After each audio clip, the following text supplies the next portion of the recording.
at the top of the stretch. It is Next. Win from within. Here comes NX now. Here comes Chess's Dream on the outside and down the middle. It's Hidden Enemy. They're inside the final furlong. It is Win from within with the rail in the lead. And to the outside, it's Du Jour. Du Jour goes on by. Du Jour and Flavian Proc to win. Lucky Law was second.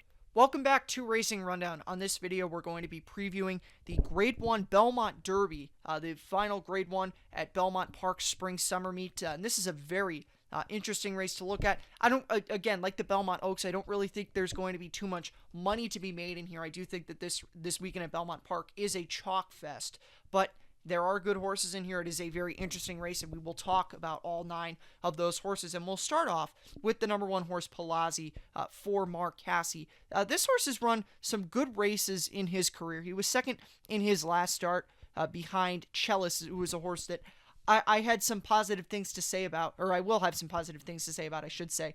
He was second in the Ottoman Stakes at Churchill Downs back in May, the same day that Gam's Mission won the Regret Stakes. Before that, he was second in the Transylvania Stakes behind the winner of that race, Scarlet Sky. Now, Scarlet Sky did not perform well at all on Kentucky Derby Day, but, I should say Hidden Enemy, should specify, Hidden Enemy has come back to in that Ottoman Stakes, and it is worth mentioning about that American turf. He was only beaten 3 3/4 lengths in that race. That was a race that was very close, very compact field, first all the way down to 8th. And we said that on Racing Run on our podcast, that you could pretty much take any horse from this race going forward that was like 1 through 7 or 8 and be fine with them in a subsequent start, because again, the field was so compact. So he's definitely a horse that is solid enough, but I don't think solid enough is enough to be able to run a winning effort in the Belmont Derby, given the horse that breaks to the outside of him, and that is Bolshoi Ballet, the 2021 Epsom Derby favorite. Aidan O'Brien, as I mentioned in the Belmont Oaks preview, is coming over here with a very, very scary pair of horses in both of these Grade 1s. Santa Barbara, I already picked, and I'll just spoil it right now. I'm going to be going with Bolshoi Ballet. I said this was going to be a chalk fest. Unfortunately, I can't beat him. This horse was very impressive in his 2 tune-ups before the Epsom Derby. He won a couple of Group 1s in Ireland by 2.5 and 6 lengths subsequent, or those races in order. His April tune-up was a 2.5 length victory, and his May 1 was a 6-length victory. So very good going into the Derby. That was a very weird race for him, but that was a very weird race for a lot of horses. It didn't really shape up how anybody thought it was going to shape up. The winner was 16-1. Mojo Star was 50-1.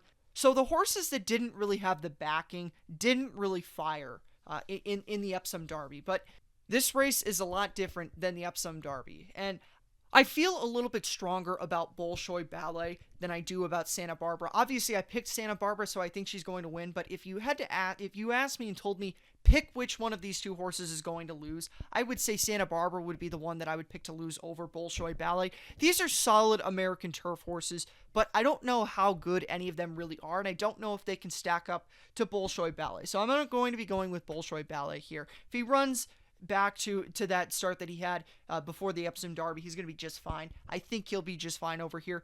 It is also worth mentioning when Aidan O'Brien brings these top-level Europeans over for these 3-year-old races, they usually run pretty good. His record in the Belmont Derby is not stellar, but if you look at the horses that he was running in the Belmont Derby, those were a lot of his horses that would be used as rabbits in races in Europe for some of his big horses. And even looking to the race that was very similar to the Belmont Derby before the Belmont Derby became the Belmont Derby, the Secretariat Stakes. Aidan O'Brien ran some really high caliber European horses in them. One of them that comes to mind was he ran a Irish Derby winner by the name of Treasure Beach. And I think Bolshoi Ballet is a lot closer to Treasure Beach and some of his other top horses. Highland Reel, another one that he brought over, won the Secretariat Stakes in 2015. I think he's a lot closer to those horses than some of Aidan O'Brien's average rabbits that he brought over for some of these other American grade 1s. This is not a horse this is not an average Aidan O'Brien horse that's coming over here. This is a horse who is really impressive in Europe, who's dealing with an American field that I would say is above average. There are some good stakes horses in here, but there's no world beaters. So I really can't go against him in here. And now we'll move on to the number 3 horse in this race, Safe Conduct. Safe Conduct is coming out of a disappointing effort in the Pennine Ridge, and the reason I say disappointing is because he had been a winner twice and then second in races on the turf. But if you watch the Pennine Ridge, you'll know why Safe Conduct didn't run the race that we may have thought he was going to run, and that was because the race came off the turf. Unfortunately, that was on the weekend that everything on the eastern side of the country was coming off the turf because we had some really bad rain Memorial Day weekend out here, and Safe Conduct unfortunately was affected by that. Now, before that, I'm not really going to look at his start there or his first career start because both those were on dirt, and Safe Conduct is not a dirt horse. But looking at some of his other starts, he broke his maiden at Saratoga in August of 2020, had a very long layoff, and then ran in a 1 1/8 allowance at Gulfstream, and he lost that by 3 lengths, but that was a horse who got the winner of that race.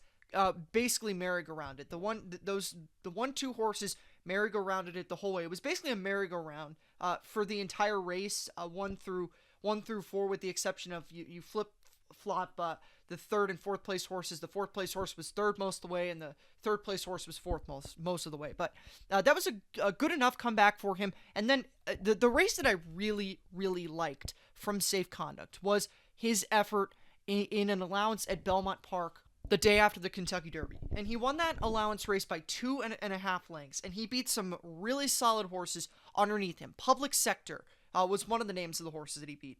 Public Sector, if you watched last weekend, ran second in the Manila Stakes at Belmont Park. Public Sector is a very solid horse for Chad Brown. Beat Public Sector. He beat Space Launch, who was a colt for Christophe Clement, who has had some people being optimistic about him, and then some other solid horses underneath him. Not great, but horses that are okay horses, if we're being honest about the talent that they had. And Safe Conduct won that race, as I already mentioned, by 2.5 lengths. He was a huge price that day, but I really don't know why he was as big of a price as he was, because his starts before that had been pretty good, but that's beside the point. He's a horse in here that I think at a price, and I think he is going to be a price because he's coming out of that poor effort in the Pennine Ridge. There's other horses in here that are coming out of wins and even more so out of stakes wins that will take more money than him. At the right price, I like him to run a big race here. I don't think he can win. As I already said, I picked Bolshoi Ballet to win the race, but I like him to run a really strong race underneath, and I'm going to bet that he is going to do that. Now we'll move on to the winner of that Pennine Ridge Stakes, Sainthood, who is a very good horse if you take out the Kentucky Derby. And, for horses that run okay but not great in the Kentucky Derby, like, I would classify Sainthood's run in the Derby as it wasn't bad, it wasn't good, but it was kind of in the middle. It was a meh race that you wouldn't take too much out of either way. But looking away from the Kentucky Derby, Sainthood has never finished worse than second in his career. He's also never run on turf before, which is the very interesting thing about him. He's got a turf pedigree. He's by a Grade 1 winner on turf, Mashawish, even though he did do some running on the dirt. Mashawish was definitely a better turf horse. The mare is a Lemon Drop Kid mare. She did most of her running on the turf. And Sainthood's best career start did come in the Jeff Ruby Stakes. Even though he wasn't the winner of that Jeff Ruby, he had tons of problems on the far turn, which I think definitely, if those didn't happen, he could have been a horse that could have won that race. He lost by a length. Like the King's a good horse, but I think Sainthood may have been the best horse on the day. And Sainthood's a really promising horse. It's a little bit of a nitpick because he's a talented horse, but I don't love that Sainthood is getting his first career start on turf in this race. Yes, he was supposed to run in the Pennine Ridge, which was on the turf. Yes, I think he's a turf horse. The pedigree definitely suggests it's a turf pedigree, but I don't love that Sainthood's first career start on a turf race is coming in the Belmont Derby against the kind of horses that he's running against. I also don't love the fact that I believe he's going to take a lot of money in here because he is a horse from the Kentucky Derby Trail that people remember. So I think that because of the name value, he is going to take more money than I believe that he should. So I'm going to go against Sainthood in here, but I would say for the future, he's definitely a horse that you have to keep an eye on because I think he will run good races throughout his career because he's a good horse. And now we're going to move on to another good horse, and that's Jour. The thing that's really interesting about this race before we move on that I will say is that, the Americans in this race, they're good horses. I don't know that I would classify really any of them in here as great, but they're all good horses that you can, down the road, forecast them doing better. And up to this point, Jour has been doing great. Now, A lot of people will remember Jour, trained by Bob Baffert. Bob Baffert is a guy who is not known for his ability to train turf horses, but Jour has been the exception. This horse has been really, really good when Bob Baffert decided to put him on the turf, and he has been very good on the turf. He's a graded stakes winner. He won the American Turf on Kentucky Derby Day. We've already referenced that American Turf. And then a couple wins before that in maiden and allowance races at Santa Anita. He is now with Belmont. If you like Jour, I would say this. He's going from a guy who, Bob Baffert, is not the greatest at training turf horses to a guy in Belmont who is great at training turf horses. So Jour is definitely a horse that I think you could make a strong case for. The American Turf was really good. I liked that. I'm not going to pick him, though, just because I don't think he is as good as Bolshoi Ballet. It's really not that hard. I already said I'm picking Bolshoi Ballet. Really don't know that I can beat him with any horses in here. And I don't think Jour is a bad horse, but I'm not going to try to beat Bolshoi Ballet with him. And now we're going to move on to the number 6 horse in this race, Hard Love, who is coming out of an allowance victory at Belmont Park. He was a horse who was entered in that Pennine Ridge that came off the turf, came out of that race, ran in an allowance on Belmont Stakes Day. That was the last race on the card, so not many people caught this horse running, and that's why the horse went off at around 5-1 in the race. He was coming out of a stakes win before that, the Woodhaven Stakes at Aqueduct. He's a really good horse, and he beat older horses in that allowance race. So, you can make a case about him being a really, really strong horse in this race. The thing about it is that I don't love the horses that Hard Love beat. Yeah, he beat Elders, but those are not the greatest older horses in the world. Yeah, there's some good horses that have run good in stakes races before, but I don't know that that's the greatest group of horses in the world. But he definitely does deserve credit for beating them. But even though I did like his last 2 efforts, I'm not going to be picking Hard Love in this race. The number 7 horse is Tokyo Gold, and this is a horse that has a very deceiving name. You would think from this horse that he's a Japanese horse. He is owned by some Japanese connections, but owned and trained by Japanese connections. But this is a horse who did most of his running in France. And his most recent effort and biggest race won up to this point in his career was he won the Italian Derby back in May of 2021. That was a really good run that he ran in that Italian Derby. He won it going away, but the question would be is, does the Italian Derby prepare him for running in this kind of race? I don't know that. I would say that, certainly it was a really good effort for Tokyo Gold in that Italian Derby. And if you go and look at that, I encourage you to go watch a replay of it.